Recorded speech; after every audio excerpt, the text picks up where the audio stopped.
نحمده ونصلي ونسلم على رسوله الکریم اما بعد 12ویں سپارے کی تفسیر کا خلاصہ 12ویں پارے کو رب کریم نے شروع فرمایا ہے وَمَا مِن دَابَّةٍ فِي الْأَرْضِ إِلَّا عَلَى اللَّهِ رِزْقُهَا۔ اس آیت میں اللہ جل شان نے ہر جاندار، چاہے وہ خشکی میں ہو، چاہے وہ تری میں ہو، باہری ہو، وہ چرند ہو، پرند ہو، درند ہو، انسان ہو، جنات ہو، سب کے رزق کی ذمہ داری اللہ جل شان نے اپنے بارے میں فرمائی ہے۔ امام محمود آلوسی رحمۃ اللہ علیہ نے تفسیر روح المعانی میں اس آیت کا تحت لکھا ہے کہ حضرت موسیٰ علیہ السلام نے ایک پہاڑ کے پتھر پر جب عصا مارا تو عصا کی وجہ سے پتھر دو ٹکڑے ہوا تو اس میں ایک کیڑا نکلا جو اللہ رب العزت کے رزق دینے کی بات کو یاد کر رہا تھا۔ سبحان من یرانی یعرف مکانی یسمع کلامی یرزقنی ولا ینسانی۔ وہ یہ وظیفہ پتھروں کے اندر پڑھ رہا ہے کہ اللہ جل شانہ اسے وہیں بھی رزق دے رہے ہیں۔ اس سے علاوہ اگلی آیت میں اللہ جل شانہ نے وَهُوَ الَّذِي خَلَقَ السَّمَاوَاتِ وَالْأَرْضَ فِي سِتَّةِ أَيَّامٍ وَكَانَ عَرْشُهُ عَلَى الْمَاءِ لِيَبْلُوَكُمْ أَيُّكُمْ أَحْسَنُ عَمَلًا۔ اس آیت کے اندر اللہ جل شانہ نے ایک تو تخلیق کائنات کو بیان فرمایا کہ کائنات بنی، اور دوسرا وجہ مقصود تخلیق کائنات کو بیان فرمایا کہ کائنات کیوں بنی۔ فرمایا میں نے 6 دن میں زمین آسمان کو پیدا کیا۔ اللہ کے ہاں تو 6 دن نہیں ہے، اللہ جب چاہے پیدا فرما دیں۔ آپ کو اور ہمیں سمجھانے کے لیے بتایا کہ آپ جو کام بڑا اچھا کریں تو اس کو آرام سے اور دھیرے دھیرے کریں۔ دوسرا، ہو سکتا ہے یہ 6 دن یہاں دنیا کے نہ ہوں کیونکہ اس وقت سورج نہیں بنا تھا، یہ آخرت والے 6 دن ہوں، اور آخرت کے بارے میں قرآن کریم میں ہے کَأَلْفِ سَنَةٍ مِّمَّا تَعُدُّونَ کہ آخرت کا ایک دن دنیا کے 1000 سال کے برابر ہے، تو یہ 6000 سال بھی بن سکتے ہیں۔ اس کے بعد اللہ جل شانہ فرماتے ہیں کہ میں نے کائنات کیوں پیدا کی؟ لِيَبْلُوَكُمْ أَيُّكُمْ أَحْسَنُ عَمَلًا، تاکہ بات ظاہر کر دی جائے کہ تم میں بہتر عمل کون کر کے لاتا ہے۔ تو اس کائنات میں سب سے بہتر عمل رسول اللہ صلی اللہ علیہ وسلم کے ہیں۔ تو پتہ چلا نبی علیہ السلام کو اللہ نے وجہ مقصود کائنات بنایا ہے کہ کائنات تخلیق ہوئی ہے، تو ان وجوہات میں ایک وجہ حضور علیہ السلام کی ذات عالیہ بھی ہے۔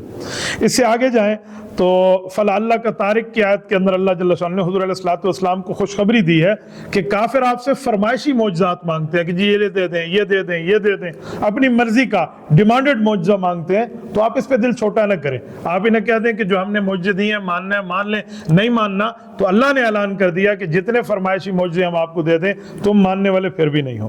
پھر قرآن کریم نے چیلنج کیا ہے قُلْ فَأْتُوا بِعَشْرِ سُوَرٍ۔ اس آیت کے اندر اللہ جل شانہ نے فرمایا کہ یہ 3 قسم کے چیلنج ہیں۔ ایک جگہ فرمایا قرآن جیسا قرآن لاؤ، قرآن کی 10 صورتوں جیسی 10 صورتیں لائیں۔ پھر فرمایا فَأْتُوا بِسُورَةٍ مِّن مِّثْلِهِ، کوئی ایک صورت بنا کے لے آؤ۔ تم عرب لوگ ہو، عرب میں اٹھتے بیٹھتے ہو، آپ کی بود و باش عربی ہے، کوئی ایک صورت قرآن کے مقابلے میں لاؤ۔ یہ قیامت تک کے لیے چیلنج ہے، دنیا کی تمام اقوام عالم کو چیلنج ہے، لیکن آج تک کوئی قرآن کے مقابلے میں قرآن بنا کے نہیں لا سکا۔ اس کے بعد اللہ تعالیٰ جل شانہ نے 7 انبیاء کرام کا ذکر فرمایا ہے۔ 7 انبیاء کرام میں حضرت نوح ہیں، حضرت ہود ہیں، حضرت صالح ہیں، حضرت ابراہیم ہیں، اور اسی طرح اللہ جل شانہ نے آگے جا کر حضرت شعیب علیہ السلام کا ذکر کیا اور حضرت موسیٰ علیہ السلام کا ذکر کیا۔ ان 7 انبیاء کرام کا ذکر ہے۔ میں ایک ایک پہ چھوٹا چھوٹا خلاصہ پیش کر دیتا ہوں۔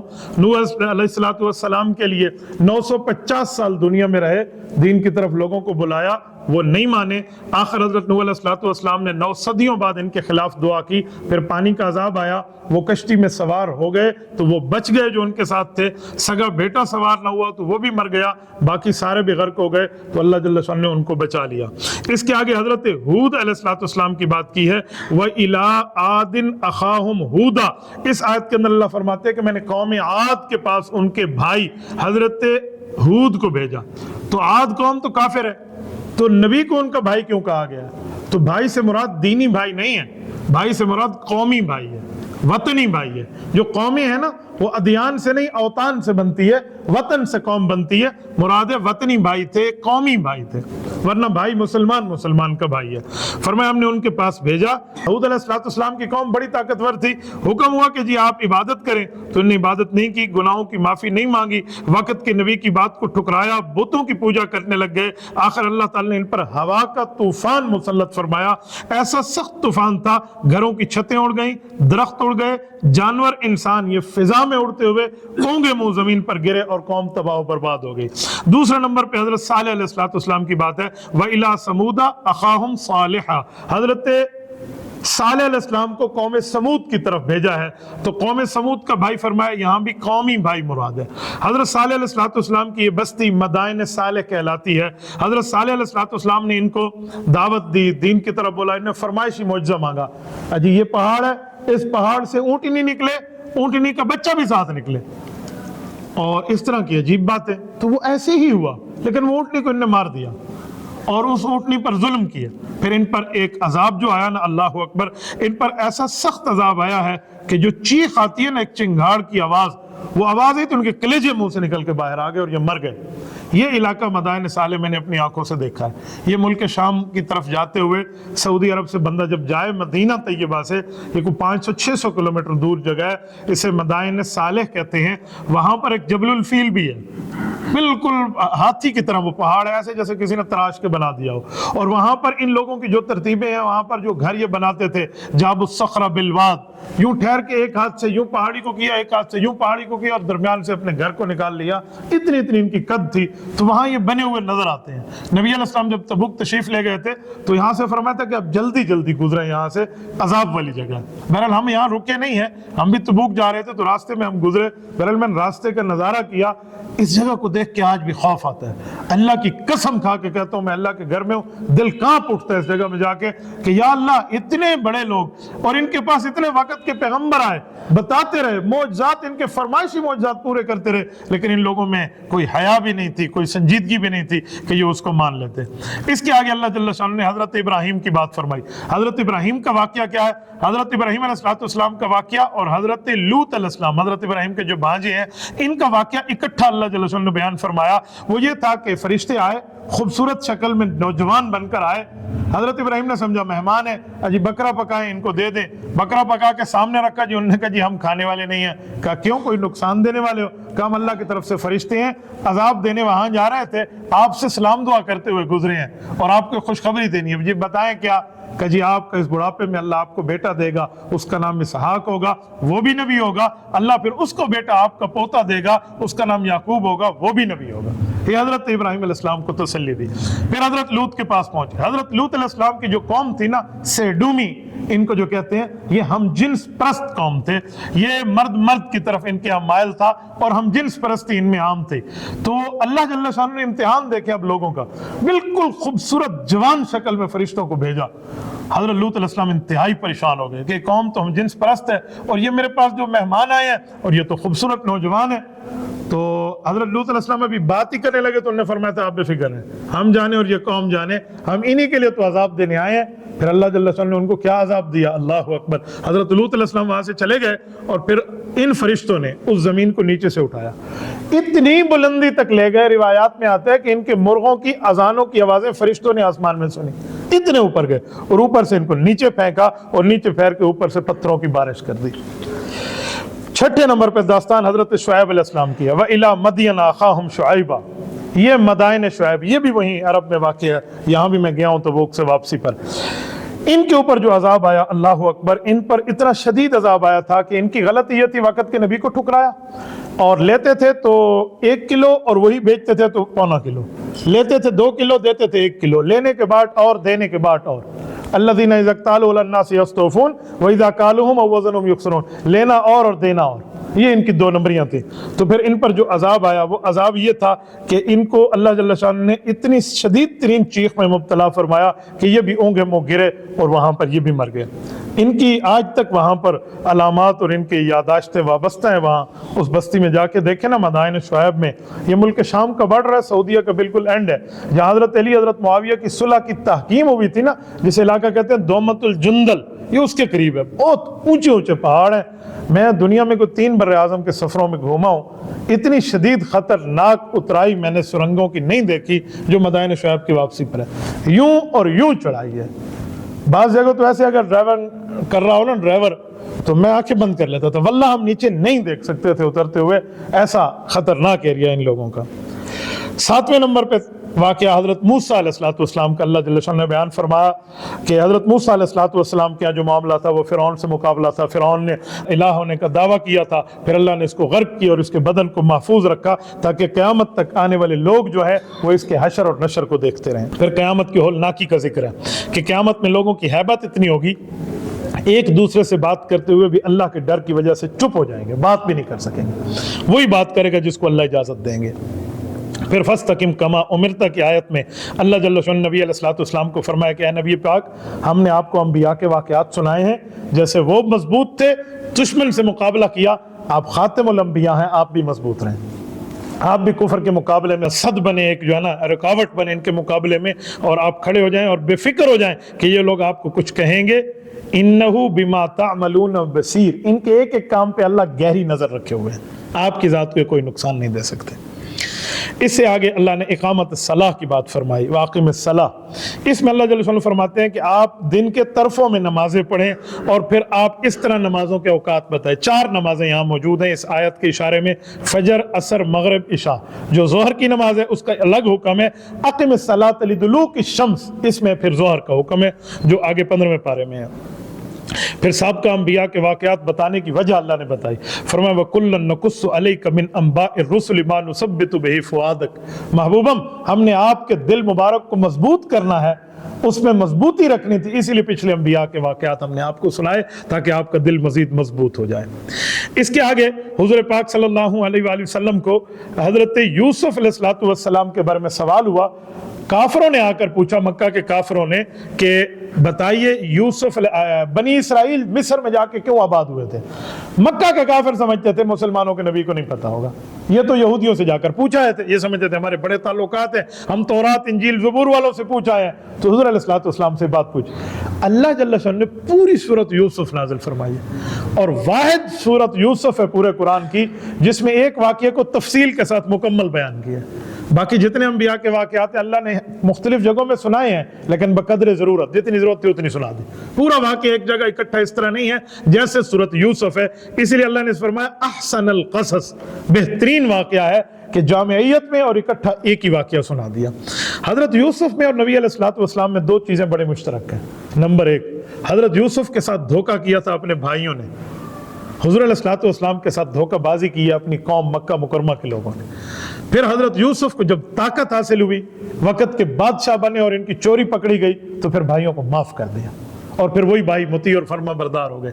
حضور علیہ السلام نے بھی جب مکہ فتح کیا، جن لوگوں نے کلمہ پڑھا حضور نے معاف فرما دیا، اور پھر وہی لوگ رسول اللہ پہ جان دینے والے بنے۔ اس وجہ سے پھر پوری صورت آئی، فرمایا نحن نقص علیک احسن القصص بما اوحینا الیک ھذا القرآن، یہ قرآن میں آپ کو بہترین واقعہ سنایا جا رہا ہے۔ اب واقعہ کیا ہے؟ میں حضرت یوسف علیہ السلام کے واقعے کو آپ کی خدمت میں رکھتا ہوں۔ یوسف علیہ السلام کے والد حضرت یعقوب 2 شادیاں ہیں، ایک شادی میں 9 بیٹے ہیں اور ایک شادی میں 2 بیٹے ہیں، یوسف اور بنیامین، یہ ایک بیوی سے ہیں اور باقی 9 ایک بیوی سے ہیں۔ حضرت یوسف سے حضرت یعقوب کا پیار بڑا زیادہ، محبت زیادہ، نبی ہونے کے ناطے بھی کہ نبی ابن نبی ہیں، حضرت یعقوب کا بڑا محبت کا تعلق تھا۔ ایک دن حضرت یوسف نے خواب دیکھا کہ میرے سامنے 11 ستارے آسمان سے آئے اور یوں جھک گئے، یہ آئے ہیں، پھر سورج اور چاند بھی آئے ہیں، ایک روایت میں ان کے 9 بھائی ہیں، ایک روایت میں 11 بھائی بھی ہیں، تو یہ جو آ گئے اور سارے آ کر جھک گئے۔ والد کو خواب سنا، والد نے کہا بیٹا میں تعبیر تو دے رہا ہوں، بھائیوں کو نہ بتانا، کیوں ہو سکتا ہے تم سے حسد کریں۔ وہ سمجھ گئے، وقت کے نبی تھے، کہ ایک وقت آئے گا ہم سارے بھائی اور ماں اور باپ اس کے سامنے مطیع اور فرما بردار ہوں گے، تو یہ اس کا مطلب تھا۔ تو یعقوب علیہ السلام نے منع فرمایا تھا کہ آپ ان کو نہ بتانا ورنہ یہ آپ سے حسد کرنے لگ جائیں گے۔ اب ان کا حسد کیا تھا؟ وہ کہتے تھے ہم زیادہ بھی ہیں تعداد میں، طاقت میں بھی زیادہ ہیں، اور بڑی بیوی کے بیٹے ہیں، ہم سے محبت کیوں نہیں ہے؟ تم نبی تھوڑے ہو، نبوت کا معاملہ ان سے تھا، تو اسی لیے ان سے محبت زیادہ تھی۔ تو بہرحال اب یہ تھا کہ آپ والد کی خدمت زیادہ کریں تاکہ ابا کی محبت کی توجہ تمہارے اوپر ہو۔ ان نے یوں نہ کیا، حضرت یوسف کو راستے سے ہٹانے کا پروگرام کیا، اور پروگرام کیا بنایا؟ وقتلوا یوسف، کیا بھائی یوسف علیہ السلام کو قتل کرو۔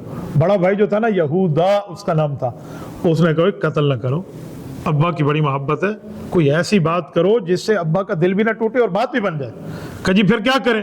تو انہوں نے کہا بس اب ابا سے بات کرتے ہیں، اور پھر پلان تیار ہو گیا کہ جی ٹھیک ہے، کہ ابا جی ہم جانا چاہتے ہیں تاکہ ہم جائیں اور وہاں پہ جا کر کھیل کود کی جگہ میں جائیں، سیر سپاٹا کریں۔ کہا جی بیٹا جاؤ، کہا ہمارے چھوٹے بھائی کو بھی ہمارے ساتھ بھیجنا، کہا خیال کرنا، کہ دل و جان سے خیال کریں گے۔ لے گئے اور جا کر انہیں کنویں میں پھینک دیا، ان کی قمیض اتار لی، کنویں میں پھینکتے وقت قمیض کے اوپر خون لگا لیا، اور باپ کو آ کے عشاء میں آ کے روتے ہوئے کہتے ہیں کہ ابا جی اسے تو بھیڑیا کھا گیا، حالانکہ بھیڑیا نے نہیں کھایا تھا،